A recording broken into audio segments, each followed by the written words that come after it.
What's up guys?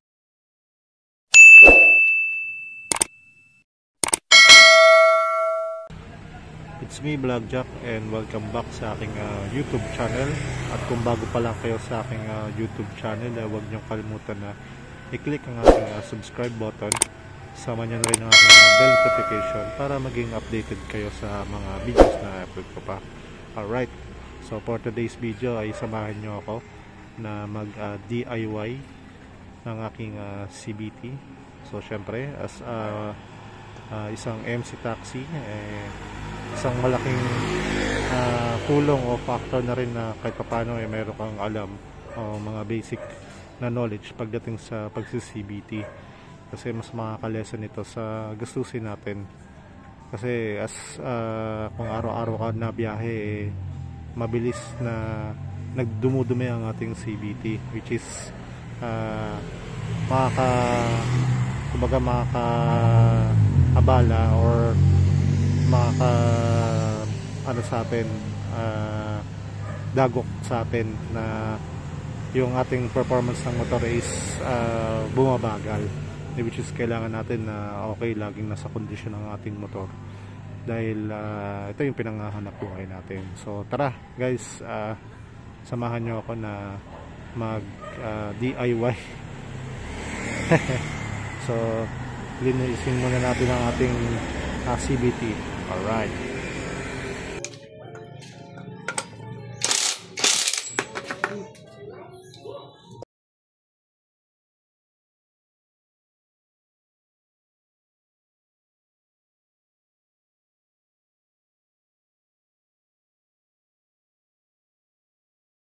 So yan, nalinis na natin, nabaklas at nalinis na natin yung ating panggilid. So try na natin siyang baklasin. Hopefully, baklasin, ibalik. So hopefully sana mabalik ko ng maayos. Yung basong yelo. Nalinisan ko na rin yan. Yan, so sana mabalik ko to sa tulong ng YouTube. Maayos natin ang pagbalik ko ng aking panggilid. Kasi kung hindi, hindi na ako makakabiyahe. Alright.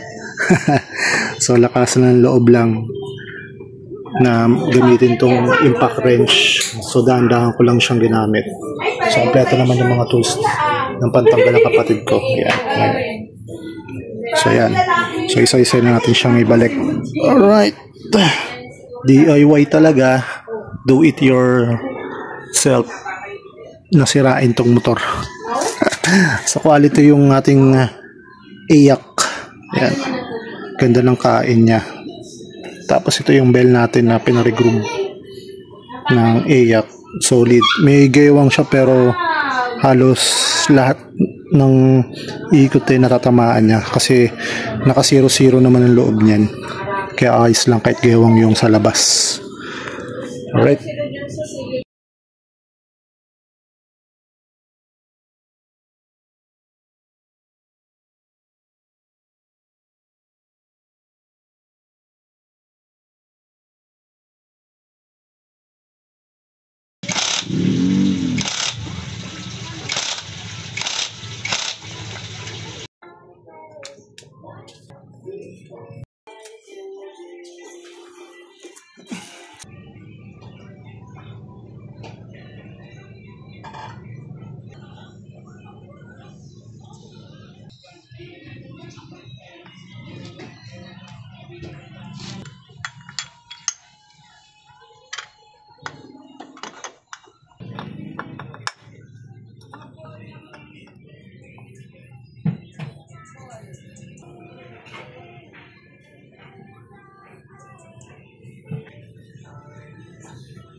So yun mga paps, so far so good naman yung ating motor.